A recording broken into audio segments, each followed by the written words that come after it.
juridiquês, mas enfim, faz algum sentido nesse contexto político falar sobre isso? Pois é interessante que a gente se recua um pouco no tempo, né, e volta uns 10 anos atrás, quando o PT também estava no governo com a Dilma, e havia aquelas manifestações organizadas para derrubá-la.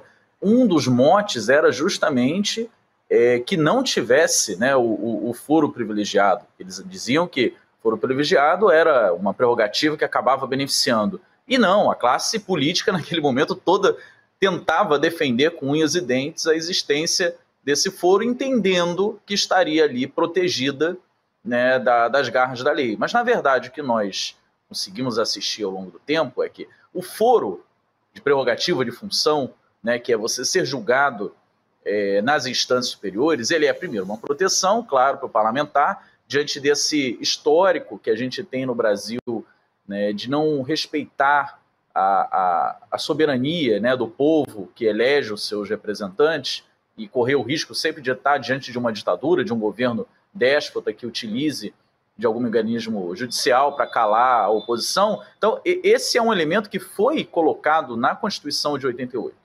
Muito bem, o problema é que, conforme a gente vai passando no tempo, vai vendo que alguns parlamentares tentam manobrar, ora a favor do foro, ora contra o foro, conforme o seu interesse. Havia, lá atrás, a avaliação desses parlamentares de que eles estavam muito mais bem protegidos, sendo julgados na última instância, onde supostamente eles teriam relações, né, diretas ali em Brasília, aquela coisa do jantar, todo parlamentar conhece os representantes ali do judiciário, e que assim eles conseguiriam tapar, né, qualquer tipo de investigação contra eles.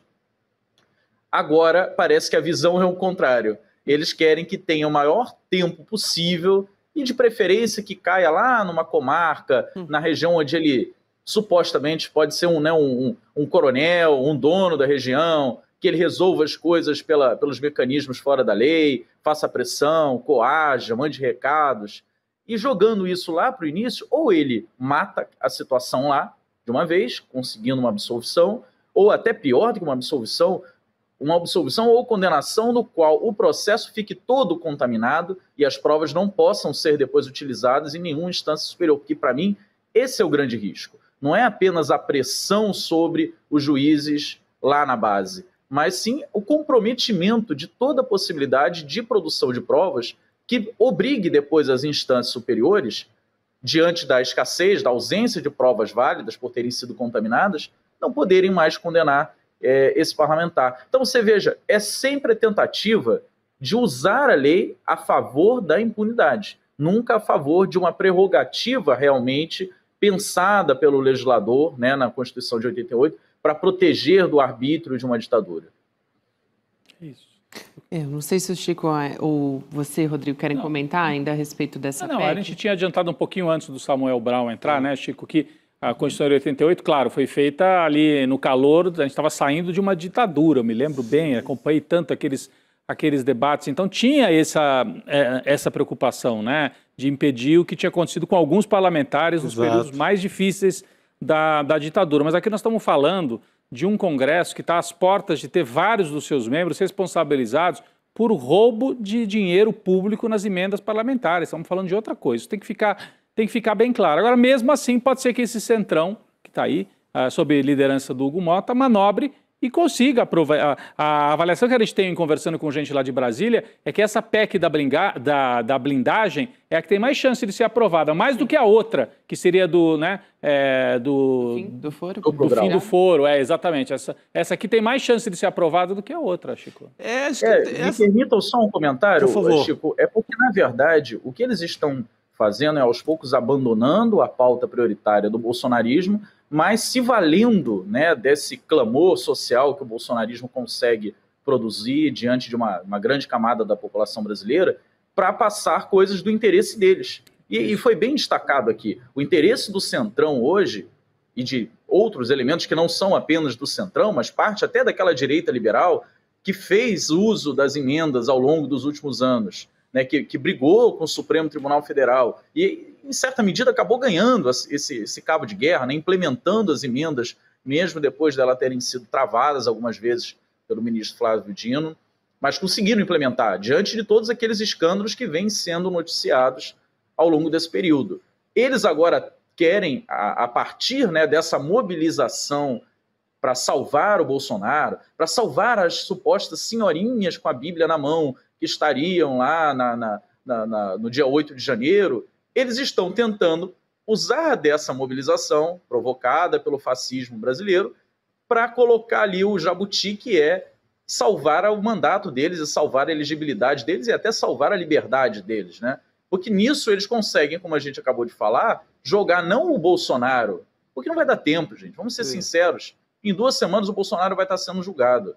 É evidente que não há uma mobilização no Congresso capaz de aprovar tudo isso em 2 semanas, até porque nós estamos aqui debatendo, como todo o resto do Brasil está nesse momento debatendo, essa tentativa de avanço da impunidade, né, para os políticos no Brasil. Então eles não vão ter ambiente para aprovar isso em 2 semanas.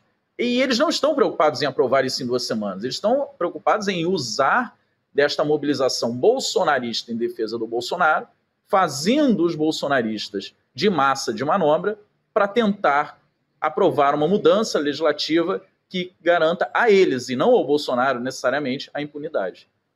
Perfeito, Samuel. Agora, reabre-se já de cara aquela velha contenda com o Supremo, né? Isso aprovado, acho que voltamos ali ao primeiro round de novo com o Supremo, volta todo o conflito, não? Pois é, eu vi até o Hugo Mota usando algum comparativo com os ministros do Supremo, que eu achei muito estranho, porque assim, imagine um ministro do Supremo que representa o judiciário brasileiro, né? Ele estaria, em tese, equiparado aos representantes do Legislativo Nacional, que são os deputados federais e os senadores. Os ministros do Supremo são julgados no Supremo Tribunal Federal.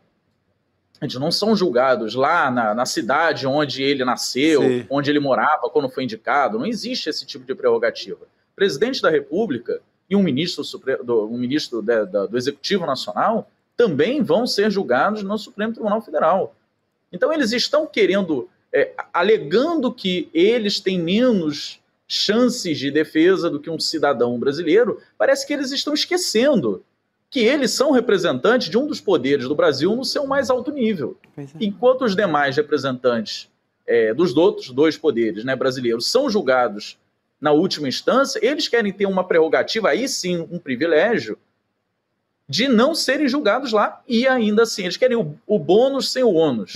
Eles querem o bônus de exercer no mais alto nível uma representação de um poder brasileiro, mas não querem o ônus de serem perscrutados, né, todos os seus atos pelo mais alto nível do judiciário brasileiro. Aí é fácil, né? Parece que na hora dos direitos eu quero todos, mas na hora dos deveres eu não quero nenhum. Isso não é difícil da gente comunicar à população. O que pode atrapalhar um pouco, e aqui eu não sei se eu adianto um pouco a pauta, uma parte da população ainda tem um registro na memória da última campanha que eles fizeram de que o foro privilegiado é um foro privilegiado e não um foro de prerrogativa de função, né? Então, essa ideia de que eu estou combatendo o foro privilegiado pode ter se manobrada por eles algum impacto junto à população a partir da desinformação. Olha, estamos combatendo o foro privilegiado. Se você falar só isso, há uma possibilidade, sim, de uma parte relativamente, né, significativa da população achar, opa, está combatendo a corrupção, quando na verdade é justamente o oposto, né? Você está criando condições para dar impunidade à corrupção. Muito bom, professor.